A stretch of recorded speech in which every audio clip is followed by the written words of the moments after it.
Бурные аплодисменты, Ян.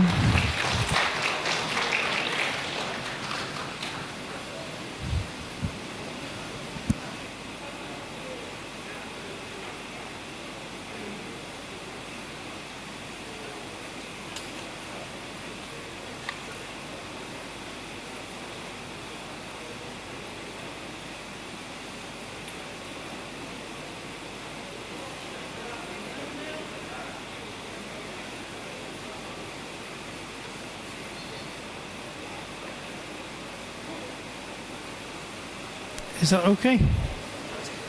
Good.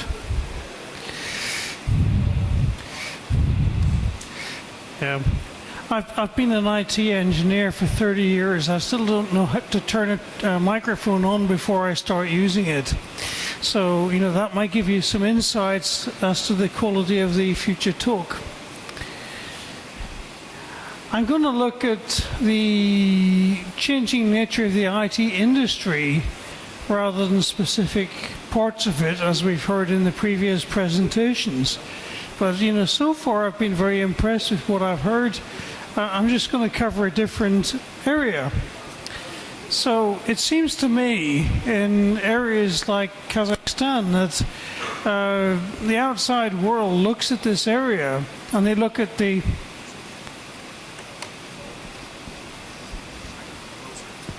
Is that better?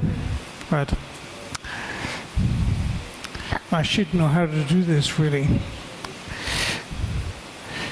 The prospects for Afghanistan or Kazakhstan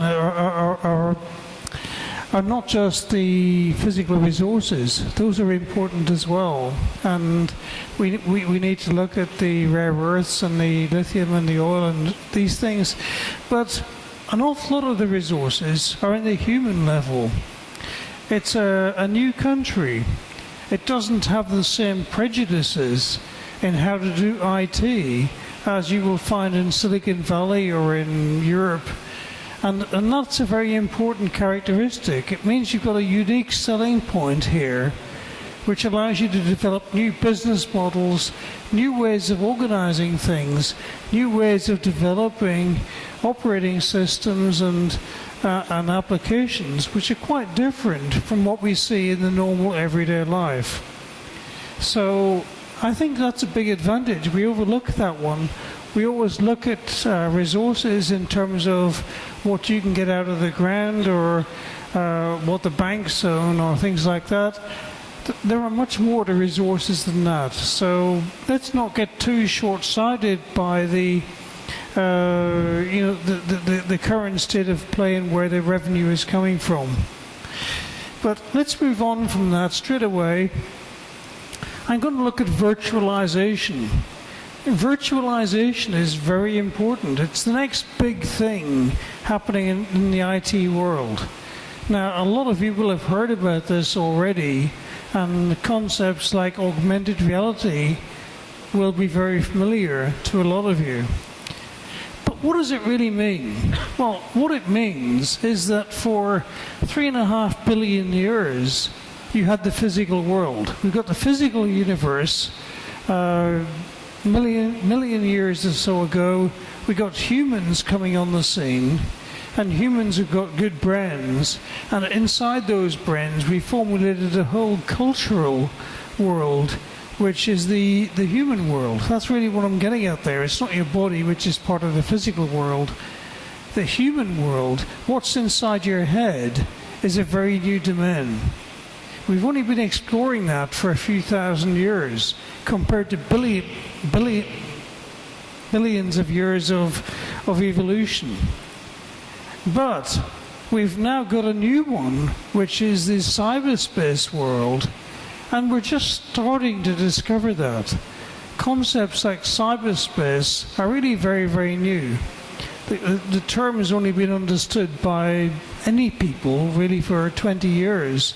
And so far we haven't done very much with it. But there is enormous potential there.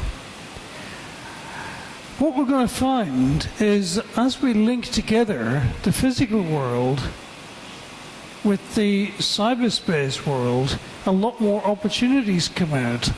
When you link the human cultural world, what's inside your head, with cyberspace, you get a lot more opportunities as well.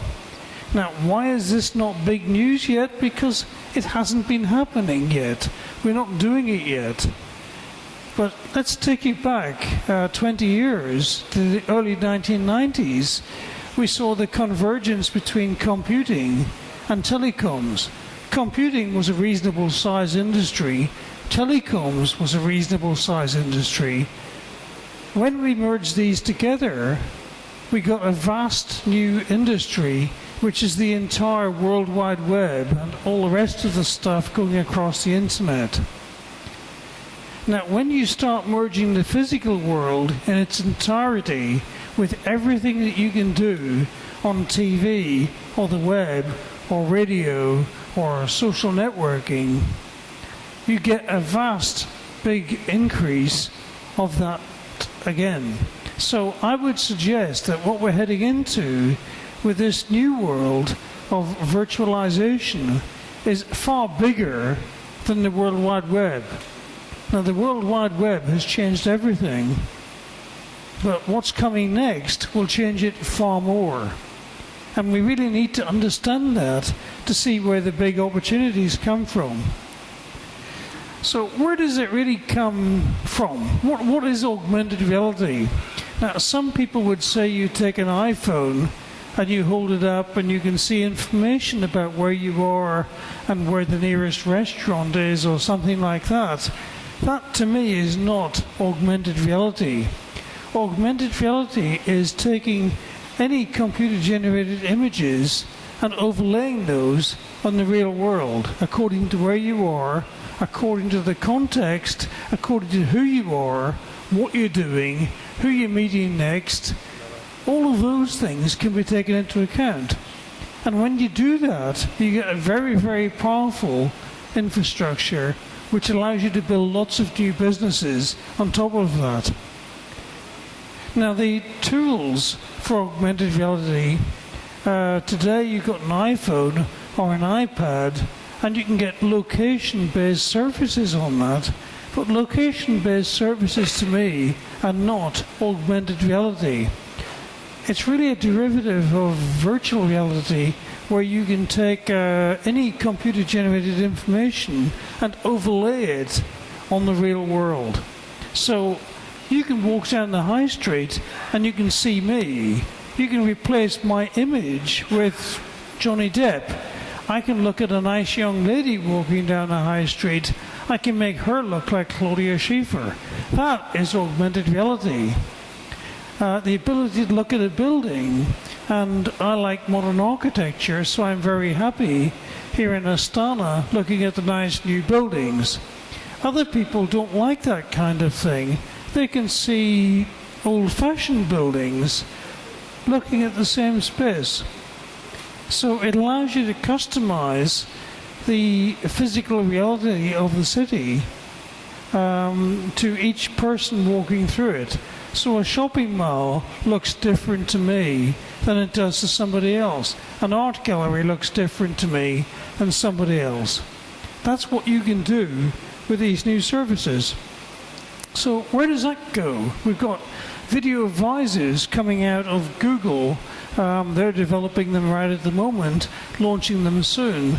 By Christmas, several other companies are bringing out digital visors which overlay stuff in your field of view. You won't have to take a mobile phone out of your pocket and look at the screen. It'll be there in your glasses. So you look at something and you will see the augmented reality version of it customized perfectly to you, and it's unique to you. Nobody else will see the same image. Where does that go? Well, active contact lenses are not very far away. The prototypes of these already exist. They have done for 3 years. I invented these in 1991, and since then the ideas have gone forwards.